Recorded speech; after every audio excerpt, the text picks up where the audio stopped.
बिस्मिल्लाहिर्रहमानिर्रहीम। मैं मोहम्मद आसिफ, आपका हमारे YouTube channel double S engineering में खुश आमदीद कहते हैं। आज की जो वीडियो है वो है डीसी इन्वर्टर एसी की जो वायरिंग है उसको हम डिस्कस करेंगे।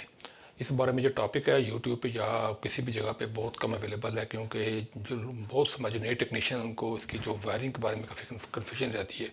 क्योंकि नॉन इन्वर्टर एसी के बारे में तो उनको काफ़ी हद तक नॉलेज है उसकी वायरिंग का, जिसमें उस पर हम ऑलरेडी वीडियो बना चुके हैं। वो वीडियो आपको मैं आपको आई बटन में लिंक दे दूँगा, उसको आप देख सकते हैं। तो उसके अलावा जो इन्वर्टर एसी है उसकी जो वायरिंग होती है और नॉन इन्वर्टर एसी की वायरिंग में काफ़ी हद तक फ़र्क होता है। उसके जो पार्ट्स में फ़र्क होता है, उसके पैटर्न में फ़र्क होता है, उसकी वर्किंग में फ़र्क होता है। तो ये बहुत समझना बहुत ज़रूरी है। और इसमें हम ये भी आपको क्लियर कर देंगे कि जो लोग कहते हैं कि हम इन्वर्टर नॉन इन्वर्टर को इन्वर्टर में बना सकते हैं, उस बारे में हम आगे जाके इसमें बात करेंगे। तो करंटली इस लेक्चर को गौर से सुनिएगा, ये बहुत अहम लेक्चर है। जो लोग इसमें काम कर रहे हैं, इस फील्ड में काम कर रहे हैं उनके लिए, और जो नहीं भी काम कर रहे हैं इंटरेस्ट रखते हैं उनके लिए भी बहुत अहम लेक्चर है। तो सबसे पहले हम आपको ये क्लियर कर दें कि जो वायरिंग होती है दो किस्म की होती है एसी में, फ्रिज के अंदर। एक उसकी इलेक्ट्रिकल साइकिल होता है और एक उसका मैकेनिकल साइकिल होता है। इलेक्ट्रिकल साइकिल के अंदर इसकी वायरिंग होती है, उसकी वायर्स होती हैं, उसमें पार्ट्स होते हैं, बिजली के कंपोनेंट्स होते हैं।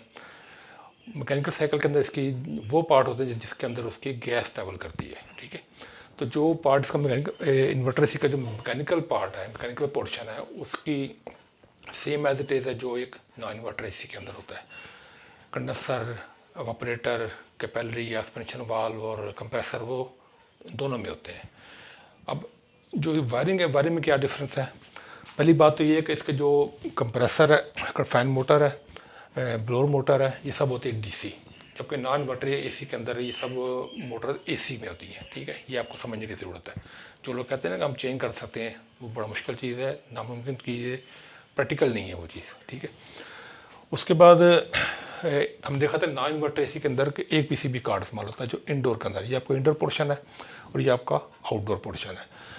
तो नॉन इन्वर्टर एसी के अंदर आपको इंडोर पीसीबी कार्ड इस्तेमाल होता है एक, लेकिन जो इन्वर्टर एसी होता है उसके अंदर इन पीसीबी इंडोर में होता ही होता है, प्लस उसके जो आपका एक आउटडोर के अंदर भी पीसीबी कार्ड इस्तेमाल होता है, ठीक है, जो काफ़ी बड़ा होता है। और वो पीसीबी कार्ड ही तमाम आउटडोर के फंक्शन को कंट्रोल कर रहा होता है। अब इसके अंदर ट्यूब सेंसर और coil sensor in same non inverter AC की तरह इस्तेमाल होते हैं, और इसके अलावा आउटडोर में भी दो सेंसर इस्तेमाल, एम्बिएंट सेंसर और कॉइल सेंसर इस्तेमाल किया जाता है, जो सक्शन लाइन पे लगा होता है। जो लोग प्रैक्टिकल काम किए उनको पता होगा, ठीक है। अब इसमें होता क्या है कि जो हमारी सप्लाई लाइन है वो पहले हमारी जो अर्थ है, न्यूट्रल और लाइन, ये तीन हमारी वायर्स होती हैं। इसमें से हमारी जो मैं ऐसे से आ जाता हूँ ताकि ज़्यादा आपको क्लियर हो जाए। तो जो लाइन है और न्यूट्रल ये दोनों जाती हैं इंडोर पीसीबी के अंदर, और जब हम रिमोट हम ऑन करते हैं तो इनके अंदर जो फंक्शन होते हैं वो मैं आपको क्लियर कर दूं कि हमारे बहुत से लोग हैं जो कंफ्यूज हो जाते हैं, फिर वो पीसीबी कार्ड के अंदर घुस जाते हैं।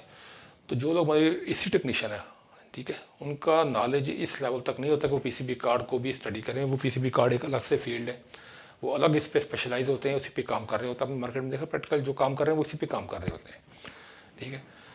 तो आपको सिर्फ ये पता होना चाहिए कि अंदर इनपुट कहाँ से आ रही है और आउटपुट कितनी मिलनी चाहिए और कहाँ जा रही होती है, ये आपको नॉलेज होना ज़रूरी है। फॉल्ट जब आपको पता चलेगा कार्ड में मसला, कार्ड अपना काम नहीं कर रहा, कार्ड रिमूव करें, कार्ड ठीक करवाएं, दोबारा फिट करें, इतना काम आपका, ठीक है।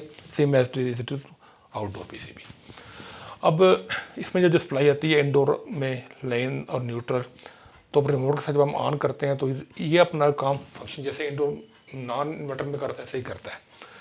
अब ब्लोअर मोटर आपकी ऑन हो जाती है, सेंसर अपना काम करते हैं, स्विंग मोटर ऑन हो जाती है। जब सेंसर समझते हैं, सेंसर को फीडबैक मिलती है कि हमें कमरे के अंदर टेम्परेचर मेंटेन करना है, एसी को ऑन करवाना है, चाहे हीटिंग चाहे कूलिंग जो भी ऑप्शन है, तो वो सिग्नल देंगे इस वायर के थ्रू आउटडोर पीसीबी कार्ड को, ठीक है। अब अब ये जो फंक्शन है वो सारा इंडोर पीसीबी और आउटडोर पीसीबी के दरमियान हो रहा है।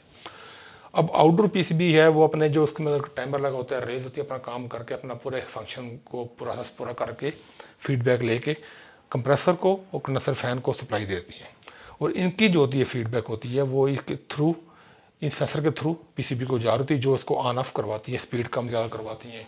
क्योंकि इन्वर्टर के अंदर स्पीड होती है वो कम ज़्यादा होती रहती है, ये आस्ता आस्ता अपना स्पीड पकड़ता है और फुल स्पीड तक जाता है, फिर वहाँ से फिर आस्ता आस्ता कम होता होता एक जगह पे आकर स्टेबल जितना मेरे को इसको आपने मेंटेन किया होता है। अब इसमें फ़ायदा नुकसान अलग से वीडियो मैंने बनाई हुई है, वहाँ आप देख लीजिएगा इन्वर्टर एसी के अंदर क्या फ़ायदे क्या नुकसान आते हैं, टेम्परेचर मेंटेन होता है या नहीं होता, फ़ायदा इसमें बचत बिजली की बचत है या नहीं है, वो अलग टॉपिक मैं इसमें वीडियो बना चुका हूँ, वो इंशाल्लाह आप देख लीजिएगा। तो इसके अंदर रिपीट कर देता हूँ कि मैं जो फेज़ है और न्यूट्रल है वो आपका इंडोर पीसीबी, यहाँ से जब ये फंक्शन करके आपका आउटडोर पीसीबी से कोई मिलता है और यहाँ से ये है कंप्रेसर को और फैन मोटर को ये ऑन करवा देता है। तो इसमें से जो समझने की बात यह है कि जो कंप्रेसर के जो कनेक्शन है वो इन्वर्टर एसी के अंदर यू वी और डब्ल्यू होते हैं, ठीक है। जो क्या होते हैं जैसे नॉन इन्वर्टर से हम देखा हमने कॉमन स्टार्टिंग और रनिंग होता था, लेकिन इसके अंदर आपके यू वी डब्ल्यू इसमें और इसमें भी दोनों में यू वी डब्ल्यू ही होते हैं। जो इन्वर्टर एसी की अपने इसको अलग से तरीका होता है चेक करने, वो मैं बना चुके हैं प्रैक्टिकल वीडियो, तो इसमें आपको ये चीज़ क्लियर होनी चाहिए।